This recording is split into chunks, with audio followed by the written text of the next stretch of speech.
Assalamualaikum dan selamat sejahtera. Hari ini kita akan tengok gametogenesis, iaitu proses untuk hasilkan gamet dalam manusia. Okey, untuk hasilkan sperma, kita panggil sebagai spermatogenesis. Untuk hasilkan ovum, proses penghasilan ovum dipanggil oogenesis. Okey, proses penghasilan gamet ini berlaku semasa proses meiosis sebenarnya.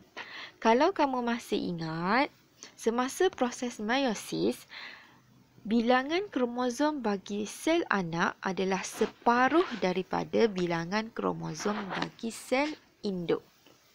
Okey, contohnya, bagi manusia, bilangan kromosom bagi sel induk adalah 46. Jadi, bila terhasilnya sel anak daripada proses meiosis, ia akan hasilkan 23 kromosom. Okey, so sperma mempunyai 23 kromosom, ovum juga mempunyai 23 kromosom. Okey, keadaan ini kita panggil sebagai haploid ataupun N. Okey, bila berlakunya proses persenyawaan, zigot akan terbentuk. Jadi, zigot yang terbentuk itu mempunyai bilangan kromosom yang sama dengan induknya ataupun diploid sebab sperma membawa 23 kromosom. Ovum membawa 23 kromosom. Haploid dan juga haploid akan bergabung membentuk zigot yang mempunyai 46 kromosom iaitu diploid. Okey.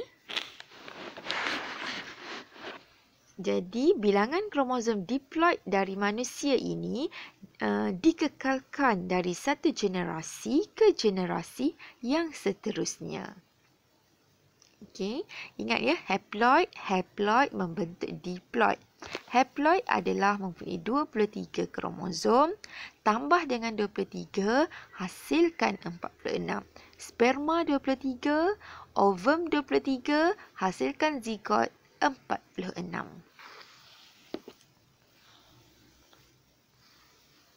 Okey, ini secara ringkas.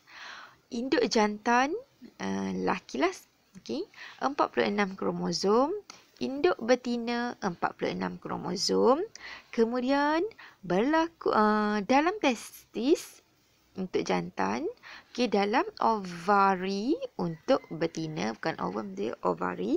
Okey, testis mengalami proses meiosis, ovari proses meiosis membentuk sperma dan juga ovum. Berlaku proses persenyawaan membentuk zigot. Okey, zigot mengalami mitosis membentuk embrio dan embrio mengalami mitosis membentuk satu sel anak. Okey. Sekarang kita tengok proses spermatogenesis. Okey, spermatogenesis adalah proses pembentukan sperma. Okey, tadi cikgu dah cakap, spermatogenesis adalah proses nak hasilkan sperma. Okey, di mana kamu kena ingat proses pembentukan sperma ini berlaku dalam testis, tapi lebih tepat ia berlaku di tubul seminiferus. Okey, ini yang menunjukkan gambar testis. Okey, keratan membujur testis. Okey, bila kita kata di mana berlakunya proses pembentukan sperma, secara tepat ia berlaku di tubul seminiferus. Kita tidak lagi mengatakan bahawa spermatogenesis ini berlaku di testis, tapi kita akan cakap berlaku di tubul seminiferus. Okey, setiap tubul seminiferus ini terdiri daripada sel germa primordium. Okey, sel germa primordium ini dia akan menjalani pembahagian sel untuk nak hasilkan sperma. Okey, Di dinding-dinding tubul niferous pula mengandungi sel Sertoli, di mana sel Sertoli ini membekalkan nutrien sepanjang proses spermatogenesis ini berlaku. Okey. Kemudian bila dihasilkan sperma, sperma akan diangkut dari tubul seminiferous. Okey, tengok gambar. Tubul seminiferous bila dah menghasilkan sperma, dia akan diangkut ke epididymis. Okey. Epididymis ini disalurkan keluar melalui ductus sperma ataupun vas deferens. Okey. Proses spermatogenesis ini dirangsang oleh hormon perangsang folikel FSH dan juga testosteron. Selain itu, proses ini juga dibantu oleh hormon pelutinian LH. Okey, di mana hormon LH ini merangsang rembesan testosteron di testis. Okey. So, ingat dia punya label ya. Tubul seminiferous, epididymis, ductus sperma. Okey. Sperma terbentuk dalam tubul seminiferous, kemudian diangkut ke epididymis dan disalurkan keluar melalui ductus sperma. Okey. Terdiri daripada sepasang testis yang menghasilkan sperma dan juga hormon. Okey, ini adalah yang cikgu ringkaskan tadilah. Okey, pergerakan sperma dari tubul seminiferous ke epidermis, vas deferens, vesicle semen, kelenjar prostat dan keluar melalui uretra.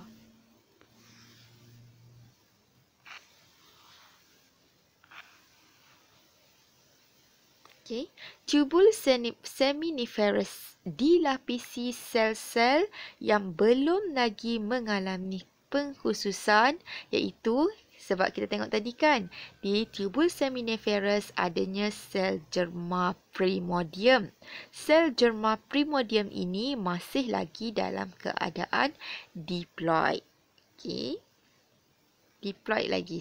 Bila sperma terbentuk, barulah sperma itu haploid.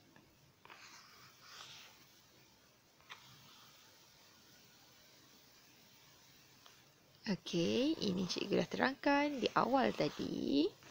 Okey, sekarang kita tengok proses spermatogenesis. Okey. Spermatogenesis bermula dari sel germa primordium pada tubul seminiferous.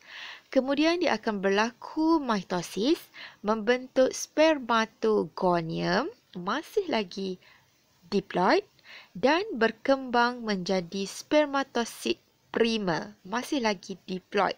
So, ini adalah fasa pembahagian ataupun di sini fasa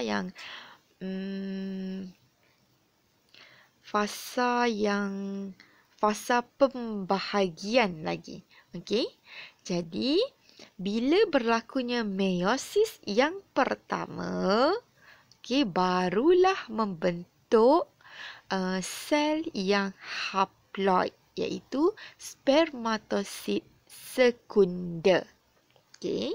Kemudian bila berlaku proses meiosis 2 akan membentuk spermatid. Okey. Spermatid tu haploid lah. Okey, 4 spermatid terhasil daripada setiap spermatosit primer.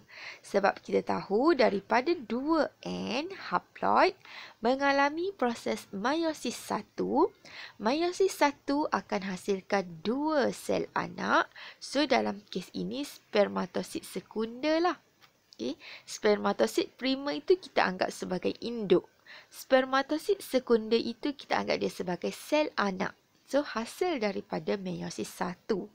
Kemudian, meiosis 2.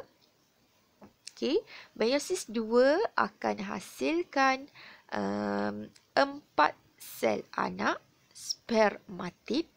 Okay, spermatid haploid dah lah. So, spermatid ini akan mengalami proses pembezaan sel di mana proses pembezaan sel untuk hasilkan sperma. Okay.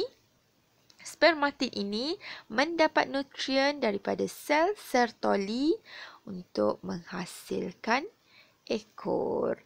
Jadi, sperma terbentuk daripada sel germa primordium pada tubul seminiferous tadi.